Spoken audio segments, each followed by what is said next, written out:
In this video, we are going to explore different types of spacetime intervals and the physical significance that we can attach with each type. Before we dive into the topic, let me point out that I made a video on how the concept of spacetime interval came to be with detailed discussion on its mathematical form. We also proved its invariance under the change of inertial reference frames there, and most importantly, we did all this without using the famous Lorentz transformation relations as we should. Because, as I have explained in that video, the Lorentz transformation equations are a consequence of the invariance of spacetime interval, not its cause, and therefore can only be used to demonstrate the invariance, not prove it. If you are feeling confused or do not see what I am talking about, kindly check out that video, link is in the I button. Alright, so the types of spacetime interval. It depends on the kind of numerical values it can take.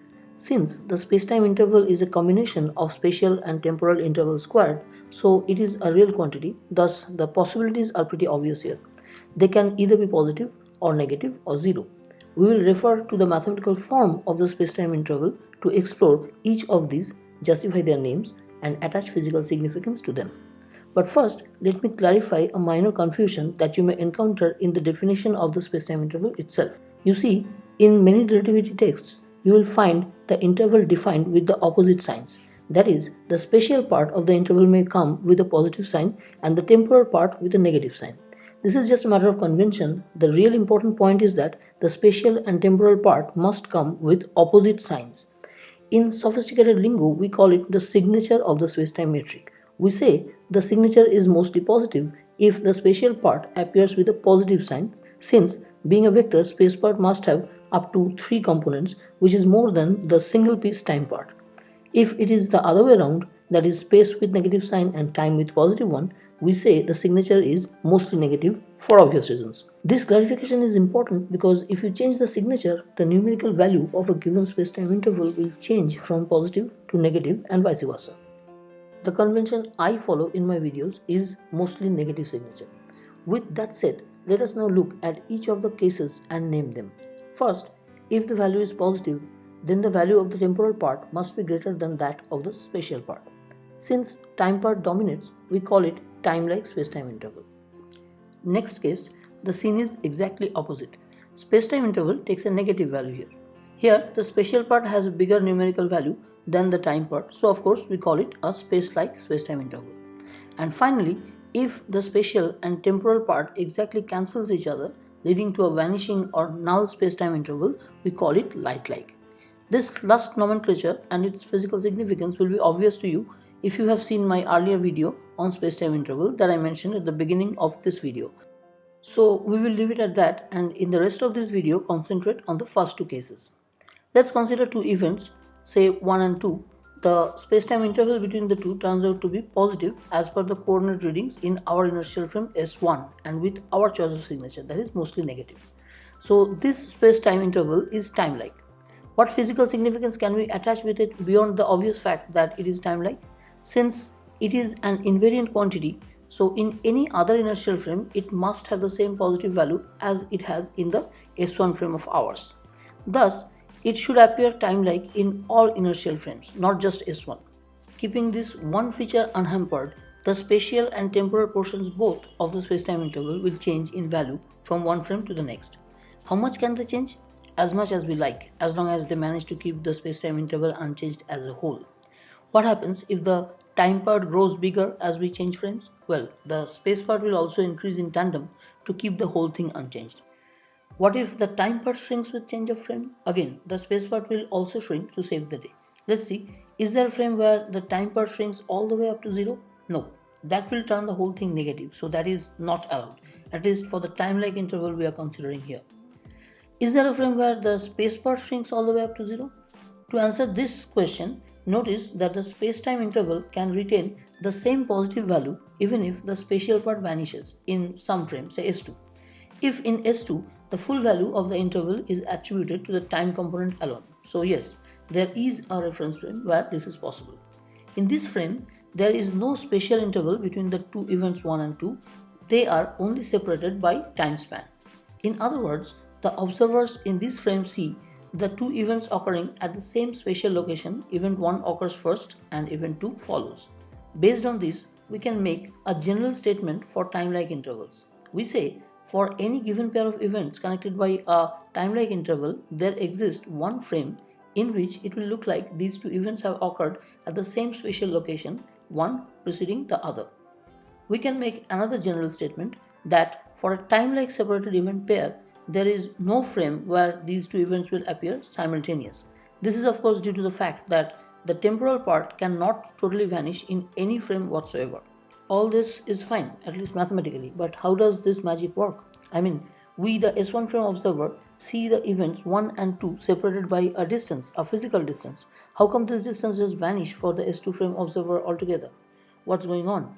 What's really happening here is the S2 frame is moving with a constant velocity with respect to the S1 frame. Well, obviously, that's what makes it a different inertial frame in the first place. This velocity is such that an observer in S2 sees event 1 when it occurs as he is passing by, and in time interval dt he travels to reach the event 2 and witness it take place also. Since he, being an inertial observer, cannot know his state of motion, so he naively thinks both the events have taken place in his vicinity and thus concludes that the two events are spatially coincident. In a spacetime diagram drawn by us, the S1 observers, the world line of this S2 guy will appear to have crossed the two events 1 and 2. What is the velocity of this S2 observer with respect to S1? It's just the spatial separation dx vector divided by the temporal separation dt, both readings taken by the S1 frame, since the velocity is being observed in the S1 frame. Let's see how the situation pans out in the spacetime diagram of the S2 observer. We know an observer is at rest in his own frame, his rest frame so to speak. So in S2 he only moves along the time axis t prime, that is vertically up. He sees both events separated by time only. So at time t prime and t prime plus dt prime on the time axis he observes the two events occurring. This also helps us identify that what we see as an object's world line in our spacetime diagram, it is actually the time axis of that object's rest frame. But is this S2 guy making a stupid mistake? Not realizing that he is in motion? No, in fact this happens all the time with all of us. You see, when we sit in our room watching, let's say, our Netflix movie, the movie starts and ends in the same place, our drawing room, right?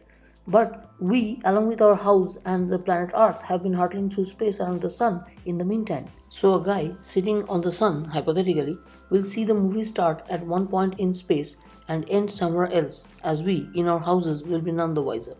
This, though, is not an exact analogy, but I hope you get my point.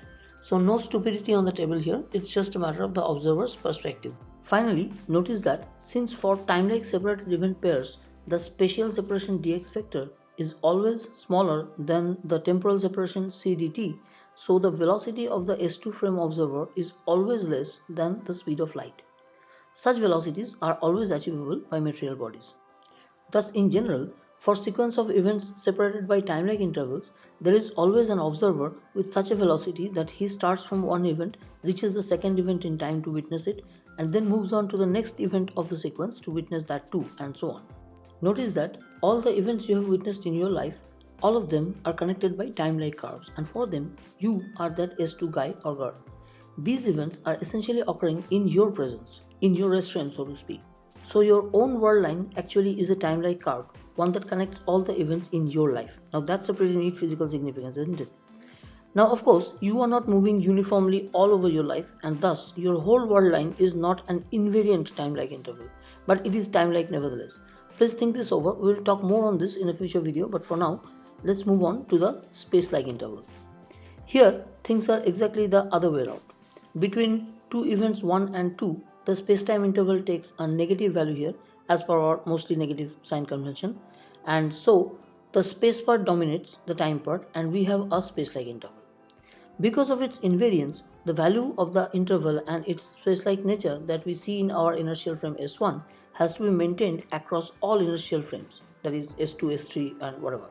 So using similar logic like we did earlier, this time there exists a frame, let's call it S3, where the time part can shrink to 0, but no frame where the spatial part can. A vanishing temporal part means to the observers in S3, events 1 and 2 appear simultaneous at two different locations in space. The general statement that we can make here are the following.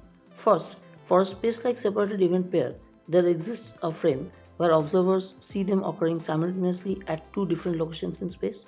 Second, where there is no frame where the observers see them occurring at same location in space. Let's see what is happening here physically. To explain the simultaneity part is easy. We have already demonstrated in an earlier video that due to the constancy of the speed of light, that is second postulate of the special relativity, the flow of time is different for observers in different inertial frames. Please check out that video, the link is in the I button. Therefore, simultaneity is a frame dependent phenomena, and events 1 and 2 that appear separated by a time interval dt to us S1 frame observers may appear simultaneous to observers in S3 frame. So no surprises here. But why can't there be a frame where events 1 and 2 are spatially coincident? For that to happen, an observer, say in S2 frame, must witness event 1 and then travel with uniform speed to reach event 2 just as it is about to take place. We discussed this for time-like case, remember?